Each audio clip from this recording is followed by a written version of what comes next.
It's a great day to be alive and an artist. My name is Matt with the Hat, and today in our Artist's Way series, we are going to look back at our last episode, which dealt with shame and different things that are caused by that. And we're going to go through very specific exercises noted in the Artist's Way that you can work through as you overcome your shame.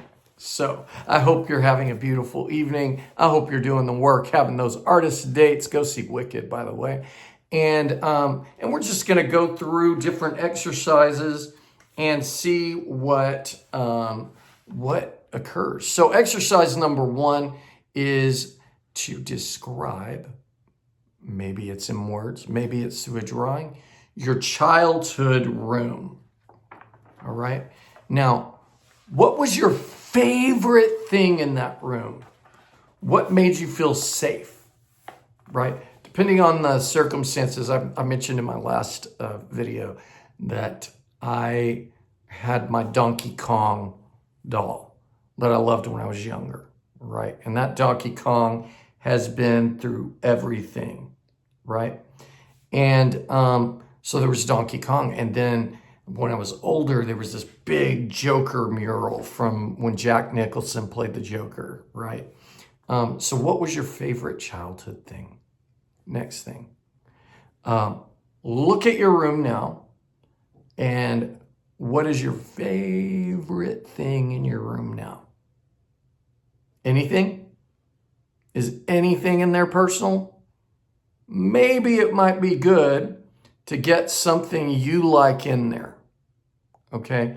I've documented pretty well on this channel my furniture story, but I'll tell you again.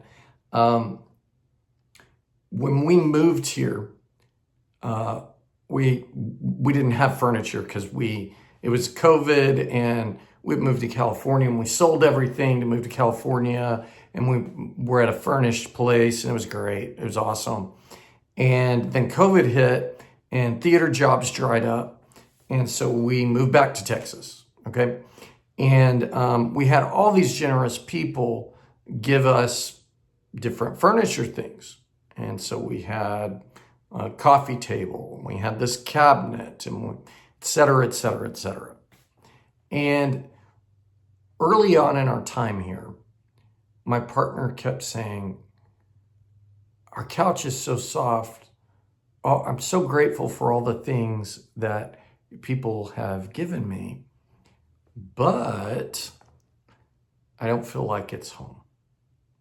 And so we would go and we would shop, and we would try to figure out, well, what's something to get? And I mentioned it before, we once got this painting. My partner thought that, oh, this painting will work. And we put it up, and it totally didn't work, right? And my partner just wasn't feeling the decorating thing, which was weird because he always did before. And so I started doing the Artist's Way stuff. And one day I was like, I am so tired of this brown. And so I started painting. And now it's as colorful as my personality, and as colorful as it's just bright and fun, and that reflects me. And so, what is one thing that you can get, just one, that you can get in your room that you can say, that's mine? Yeah. Okay. All right. Exercise number 2. Describe what you liked about yourself when you were a child. It's pretty easy. Yeah. Think about 5, right? Most of you will realize from watching this that I have a loud mouth. I love that. Another trait that I love about myself is when I have a goal and I set that goal, I go straight towards it. And another trait I like about myself is I'm a fighter. Another trait I like about myself is I'm very loyal. Another trait that I like about myself is that I can get things out of people when they're acting, like there are nuggets of truth that I can find. It's always just been a gift that I've had, that I can see truth behind people's eyes that I can help bring out in a role. So what are 5 traits that you liked about yourself in your childhood? Next one. I want you to list 5 childhood accomplishments. It could be as simple as straight A's. I remember when I was in high school, this happened kind of miraculously 2 times. The first one was I was in a show and someone was really impressed with my performance and basically called my theater teacher and said, "Hey, I want Matt to come to UT and be a part of this elite theater summer camp." And we couldn't afford it. And they scholarshiped me most of that. The very next summer, there was a Shakespeare program opening up near Austin, and I didn't live near Austin, but I performed and I won a Best Actor award, which is another one of those accomplishments. And I was the very first person accepted into that Shakespeare program, and it was a big deal. Very first person from out of that city, and so what are some of your childhood accomplishments? Did you make straight A's one time? Did you another one of mine is beating up the school bully. It changed my life. When I was in elementary, I cried all the time, and then all of that changed. So like what are those things? Next one. All right. I want you to take a look at your habits. All right. What are the habits that interfere with your self-nurturing, right? What are the habits that can cause you shame, like too much alcohol, partying too much, not getting enough rest, not exercising? What are those? Maybe I watch too much TV, too much TikTok. I can't do TikTok at all, right? What are those things that get in your way? Hanging out with a boring friend, and this is a direct quote, and killing time, literally killing time, eating too much. These are some of the obvious ones, but let's talk a little bit about, some more subtle ones, like not doing your morning pages, not making time to do that, hanging out with people that belittle your dreams and don't believe in your dreams. So in addition to listing your normal things, I want you to go over your subtle foes. So there's the obvious ones, write those down, and then go over your subtle ones and see what those come up with at least 3 of those subtle foes.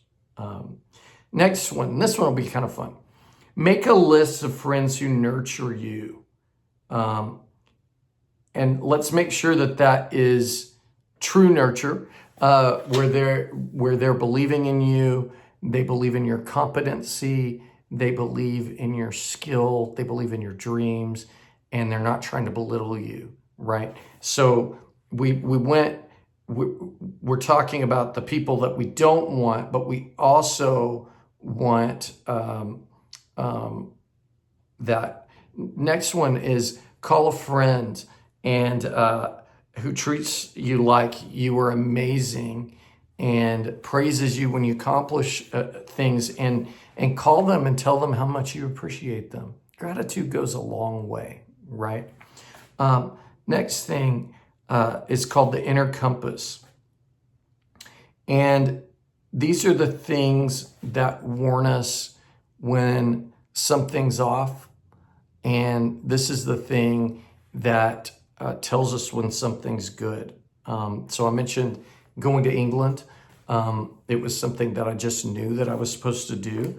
But there was also a time when I was in I think it was the 5th grade, and I went to play at my neighborhood school, and something felt just off. And I was jumped by a bunch of people, and I got my butt kicked. And if I would have listened to that inner compass then, I would have probably spared getting hurt in that way. And what are some things that you can do that brings out that inner compass? Obviously, the morning pages. There are things like swimming, driving, those kind of like normal day-to-day, and things will hit you that help you get in touch with that morning compass, that compass. Next thing, list 5 people you admire, and then 5 people you secretly admire. What are those traits? So you got the list, and what are the traits that you admire about them? Right? And how can you then cultivate those traits in you? And write that stuff down, right? This is all free association. No one's seeing it. This is all for you. You don't have to do these all in one day. Next thing, list 5 people who you wish you had met but are dead. And this was kind of fun. For me, it's definitely Shakespeare, right? That's someone that I wish that I had met who has been dead for a long time. Who are 5 people that you wish you had met? Marlowe's another one that I wish that I had met. There's poets that I wish that I had met. Who are those people? Maybe Orson Welles or Jimmy Stewart. Who is that person for you, right? And what do you admire in those people that you can cultivate in your friends? What friends have those admirable qualities? And as you are growing your friends group, how do you find the people that cultivate these skills of both of these things? Now compare those 2 lists and see what are those things that you really, really admire in both of those. Yeah. And that you really want to cultivate in your own, right?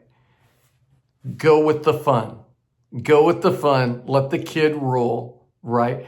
And find out those playful things, those like, ooh, I like this magic person, or I liked this artist. I like the guy with the motorcycle, whatever that is. Find out what those are and see how you can cultivate that spirit within you. I hope these exercises help you.